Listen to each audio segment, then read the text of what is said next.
Somewhere, right now, in a tiny garage, a noisy coffee shop, or a cramped bedroom, someone is building the next big thing. A new app, a new business, a new idea that could change lives forever. They've sacrificed sleep, they've sacrificed comfort. Some have even put their last dollar into this dream. But here's the brutal truth. Most of these dreams will die. Statistically, almost 90% of startups will not survive their first year. 9 out of 10. That means if 10 of you watching right now all launched businesses today, only one of you will still be standing next year. It's a sobering thought, right? But here's the real question. Why? Why do so many dreams collapse before they even have a chance to grow? Today, we're not just going to talk about failure. We're going to talk about survival. We're going to uncover the hidden reasons why most startups die in their first year. And more importantly, how you can make sure your dream doesn't end up as just another statistic. The harsh reality. Let's start with honesty. The road of entrepreneurship is brutal. It is not glamorous like Instagram makes it seem. Behind every flashy headline of a billion-dollar company, there are thousands of silent failures. Businesses that closed their doors before anyone even knew they existed. The truth is, most startups don't fail because the idea was terrible. Most don't fail because the founders weren't smart enough. They fail because the game of entrepreneurship is unforgiving. It demands everything: your time, your energy, your resilience, and it gives nothing back unless you earn it. Here are the most common reasons startups die in their first year. No clear vision. Many entrepreneurs start with excitement but no direction. They want to start a business but can't answer the question, why? What problem are you solving? Who are you solving it for? Without vision, every obstacle feels like the end of the road. Building for themselves, not the market. Too many founders create what they want, not what the world needs. You might think your product is genius, but if the market doesn't agree, your business won't survive. Running out of money. Cash flow is oxygen. Without it, no matter how passionate you are, your startup suffocates. This is the most common visible cause of death, but often it's just the symptom, not the root problem. Quitting too early. This is the saddest truth. Many startups don't fail. Their founders simply give up. They throw in the towel right before the breakthrough moment. The pain becomes too much, the rejection too heavy, the road too dark, and so they stop walking. But here's the thing. Failure is not final. It is feedback. And if you can learn why most startups die, you can learn how to make yours survive. Because remember, statistics don't determine your destiny. Your mindset does. If we want to understand why most startups die, we have to look beyond the statistics. Numbers alone don't tell the story. Behind every failure, there's a founder who once believed. Behind every closed door, there was once a dreamer who thought, this is it, this will change everything. So let's peel back the curtain. Let's dive into the real human reasons why so many startups don't survive their first year. Reason number 1, no clear vision. One of the biggest killers of startups is a lack of clarity. Too many founders start with hype, but no vision. They confuse excitement with direction. Here's the truth. If you can't clearly explain your vision, you won't survive your first year. Because every day your business will test you, and without a strong why, you'll break under pressure. In 2008, 2 broke designers in San Francisco couldn't pay rent, so they did something strange. They blew up 3 air mattresses and rented them out to strangers during a design conference. That's how Airbnb was born. But here's the crazy part. No one cared. For months, they pitched to investors. Over 1,000 rejections. People laughed at the idea. Who would pay to sleep on a stranger's floor? But what kept them alive wasn't money. It was vision. They weren't just renting beds. They were reimagining travel. They believed in a world where people felt at home anywhere. That clarity, that vision bigger than the product, carried them through the darkest year. Most startups fail because they don't have this. They build something, but they don't know why it exists. Without vision, the business is already dead. Reason number 2, building for themselves, not the market. Another silent killer, building what you want instead of what people need. Entrepreneurs fall in love with their ideas, but not with solving real problems. And the market doesn't reward ego, it rewards value. Today, Starbucks is everywhere, over 30,000 stores worldwide. But few know that in its early years, Starbucks almost failed. Howard Schultz had a vision: bring Italian coffee culture to America. But when he pitched it, people said, "This will never work. Americans don't care about cappuccinos and lattes." At first, they were right. Starbucks struggled. But Schultz listened to the market. He adapted the experience, not just selling coffee, but creating a third place between home and work. That pivot saved Starbucks. Most startups die because they refuse to adapt. They build a product for themselves, not for the world. Remember this: the market doesn't care about your passion, it cares about your solution. Reason number 3, running out of money. Money, the oxygen of business. Without it, even the best idea suffocates. But here's the secret: money isn't usually the root problem, it's the symptom. Startups run out of money because they don't validate fast enough. They spend too much. They chase growth instead of survival. The turning point: how to survive your first year. Here's the truth: most startups die in their first year. That's a fact. But let me ask you something. Does that mean your startup has to die too? Absolutely not, because in every failure there's a lesson, and in every setback, there's a seed of strength waiting to grow. The startups that survive their first year aren't the ones with the most money, or even the best idea. They're the ones with resilience. The ones who refuse to quit when everyone else walked away. Survival principle number 1. Obsess over the problem, not the product. Too many startups fall in love with their product.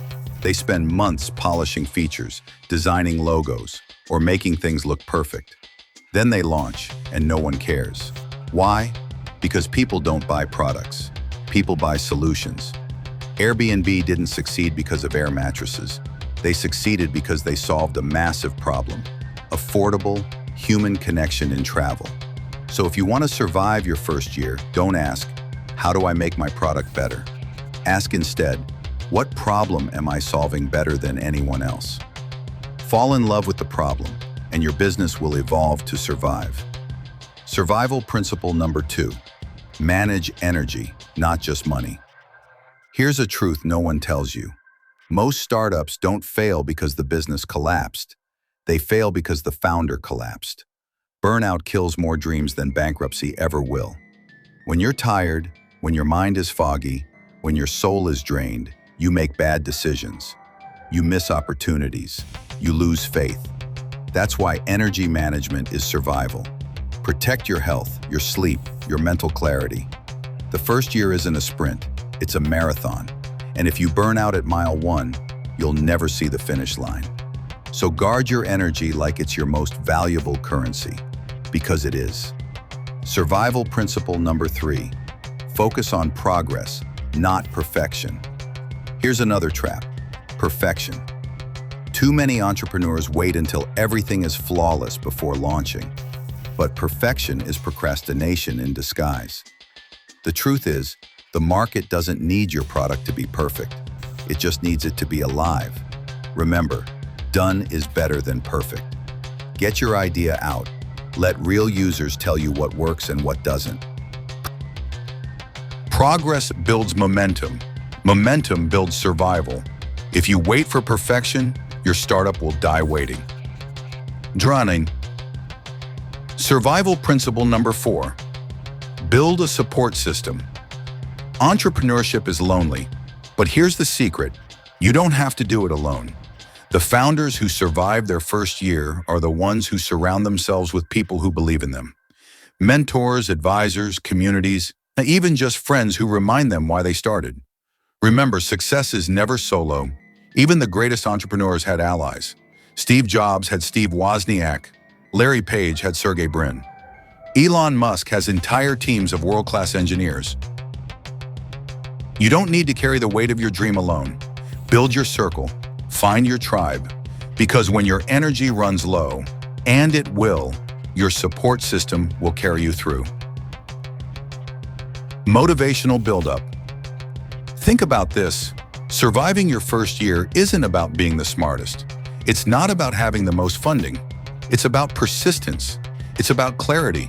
It's about refusing to quit when quitting feels easier.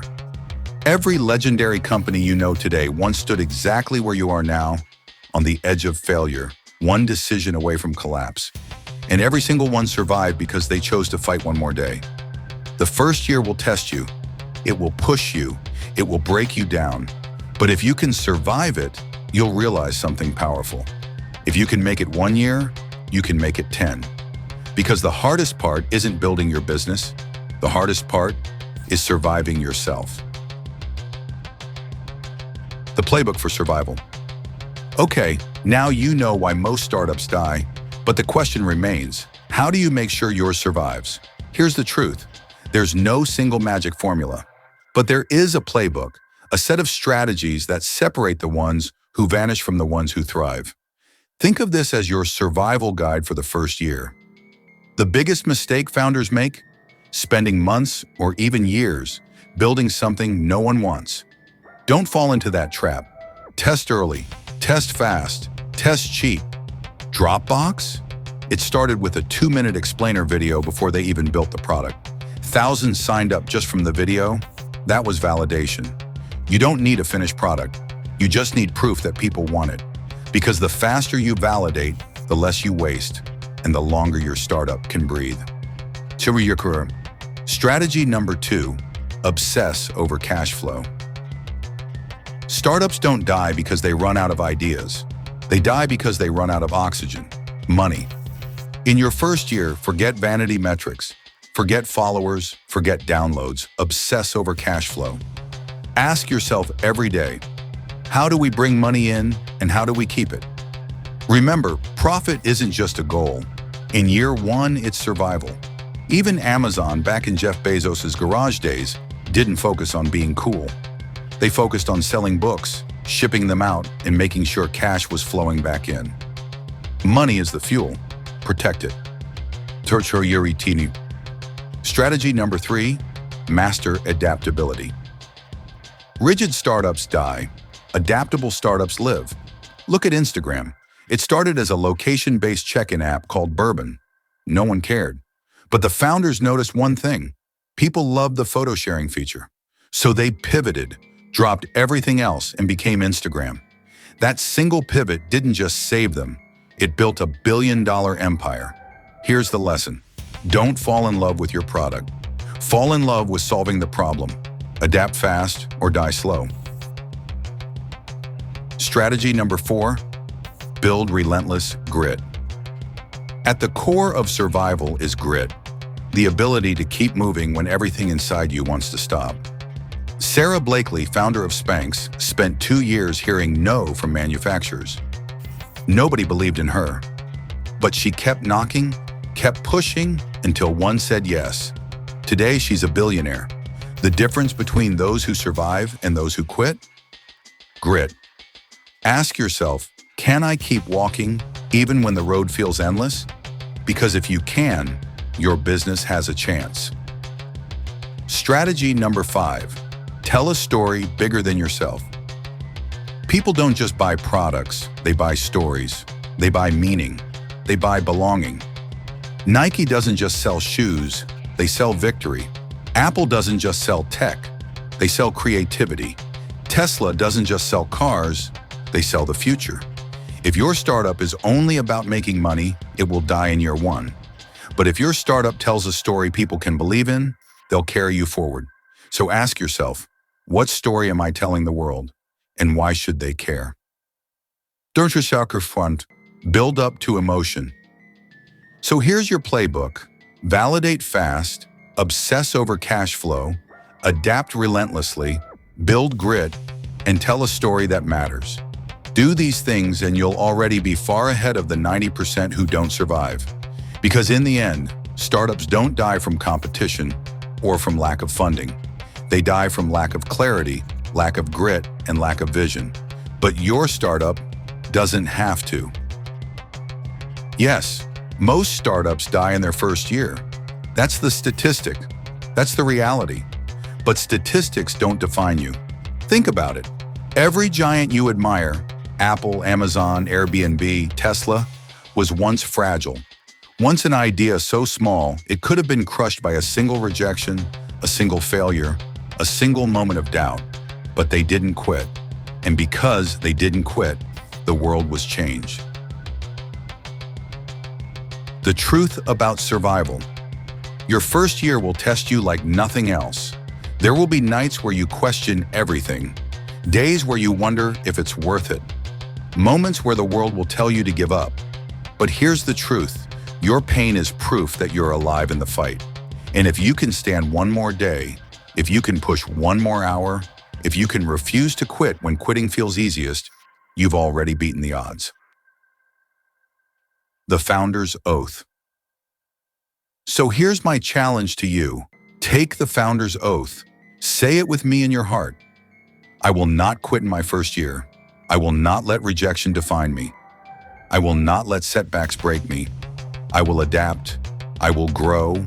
I will rise. And no matter how dark the road gets, I will keep walking. Because I am not building just a business. I am building a legacy. The legacy mindset. Remember this, your startup isn't just about you. Every business that survives creates jobs, changes lives, and inspires the next dreamer. When you fight for your startup, you're not just fighting for profits. You're fighting for possibility, for every person who ever had a dream but was too afraid to start. For every voice that said, it's impossible. And when you survive, you become proof that it is possible, that ordinary people can do extraordinary things. The final call to action. So yes, most startups die in their first year, but yours doesn't have to. Be the exception, be the outlier, be the founder who refused to give up. Because the world doesn't just need another startup, the world needs your startup. So fight, survive, thrive, and let your first year be the beginning of something the world will never forget.